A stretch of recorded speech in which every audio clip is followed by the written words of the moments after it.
반갑습니다. 테스가 이번에 무려 3차례나, 3분기 들어서 3차례나 SK 하이닉스 향으로 공급 계약 체결 공시를 올렸는데요. 이런 체결 공시를 봤을 때 과연 지금 주가가 코로나 시국까지의 가격으로 빠지는 이 상황이 맞는 건지 그 부분을 좀 명쾌하게 해드리기 위해서 공급 계약 체결 공시뿐만 아니라 여러 가지 질문들을 가지고 IR 담당자에게 확인해 보도록 하려고 합니다. 시청자분들께서도 궁금하실 사항이 있을 거라고 생각합니다. 같이 한번 보시도록 하시죠. 자, 우선 주가 차트를 월봉으로 보시면서 흐름을 한번 읊어드리면요. 테스가 CVD 장비라고 해서 증착 장비를 국산화를 했습니다. 그에 대한 기대감으로 이렇게 올랐었는데 코로나 때문에 다 빠졌었죠. 가격이 다 빠진 이후로 다시금 이렇게 상승을 했었는데 이때는 21년과 22년 코로나 때문에 언택트주들이 관심을 받기 시작했죠. 왜 언택트주들이 주목을 받았을까요?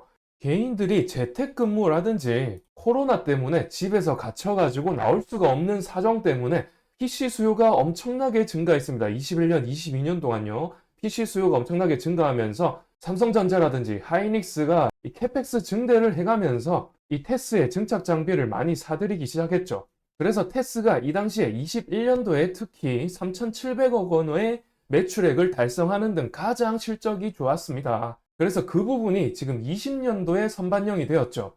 그러고 나서 23년도에 업황이 좋지 않았던 게 21년, 22년에 걸쳐서 반영되면서 이렇게 가격이 빠졌던 거죠. 그랬다가 23년 4분기 들어서 이 AI 반도체 시장에 대한 수요가 급증되기 시작했죠. 엔비디아, TSMC, 하이닉스를 통해서 그 수요가 확인되고 있는 만큼 23년 4분기부터 약 7개월간 가격이 오르기 시작했죠. 보시다시피 이렇게 가격이 오르기 시작했는데 그런데 그게 실적상으로 드러나지가 않다 보니까 아무래도 가격이 빠지는 것은 좀 이해를 합니다. 2분기까지는 사실상 23년에 업황이 좋지 않았던 그 영향을 계속해서 이어나간다라고 보시면 되겠는데요.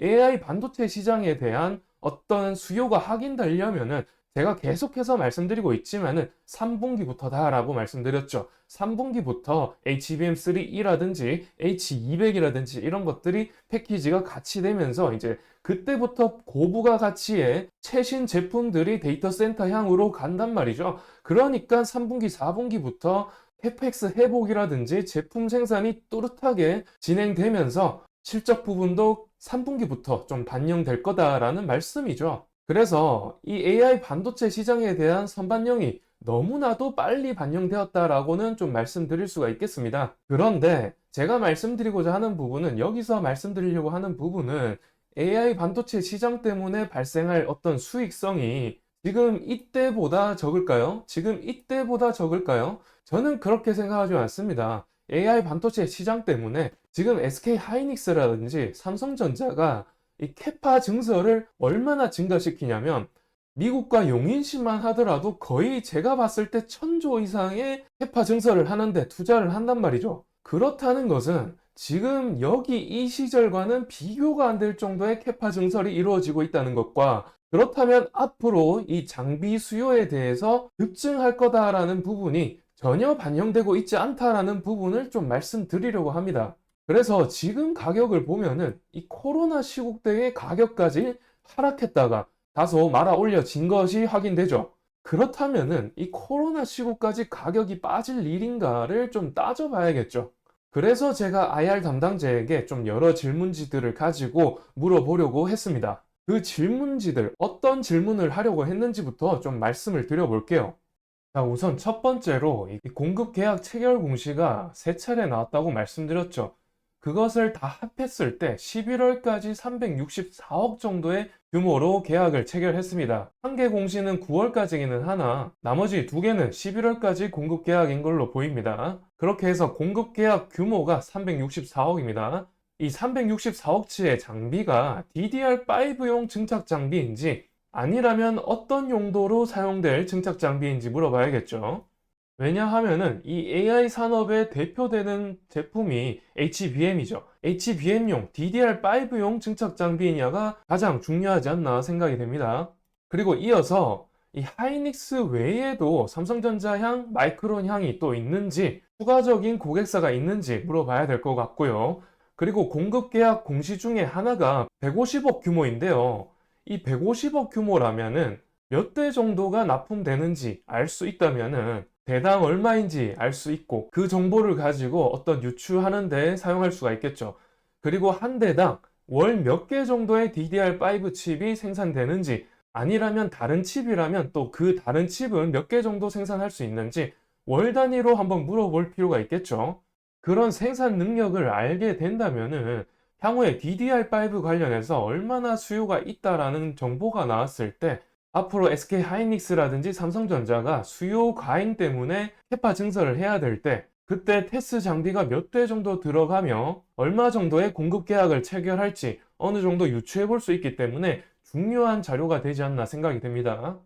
자, 그런데 이 반기 보고서를 샅샅이 보시게 되면은 이 생산 실적이라든지 가동률에 대해서 좀 정보가 나올 가능성이 있습니다. 그래서 가동률에 대해서 적혀 있는 대로 좀 보시게 되면은 23기 상반기가 24년이 해당되고요.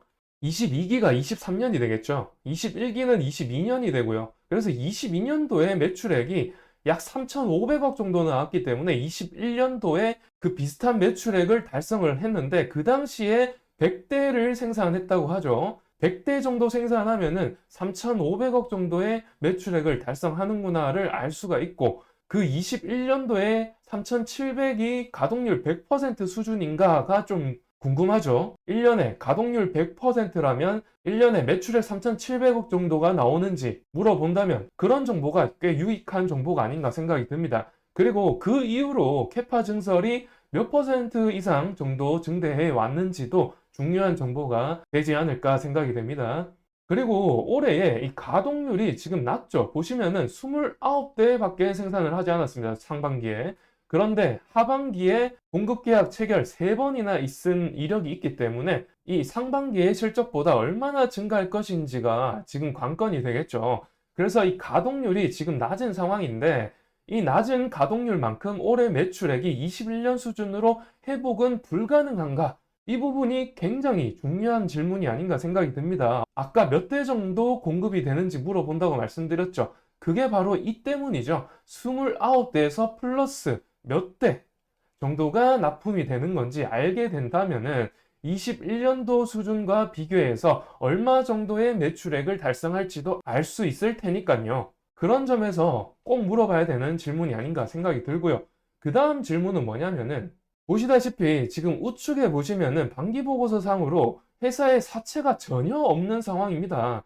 이렇게 사채도 없고 유상증자 발행 결정한 적도 없고 금전대여 공시라는 이런 마이너스적인 공시가 전혀 없는 상황 속에서 왜 주가가 지금 코로나 수준으로 빠져 있는 것인지, 이게 내부적인 요인으로 인한 것인지 외부적인 요인으로 인한 것인지 분명히 따져봐야겠죠. 그래서 이런 마이너스적인 공시가 예정된 게 있는지 물어보려고 합니다.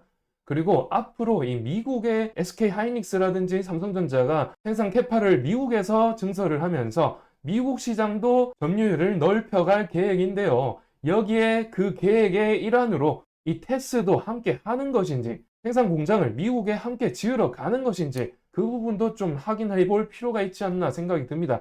여하튼 간에 이런 질문지들이 지금 시청자분들께서 어떻게 생각하실지 모르겠네요. 정말 저는 궁금한 내용이고 꼭 IR팀에 전화를 성공해서 확인해 보고 싶습니다. 지금 계속해서 제가 이렇게 통화를 시도를 오전 내내 했습니다만은 계속해서 실패하고 있거든요. 매일매일 제가 테스에 전화를 해가지고 꼭 통화 시도 성공을 해가지고 앞서 말씀드린 질문지들 꼭 물어봐서 시청자 여러분들의 궁금증을 해결해 드리도록 하겠습니다.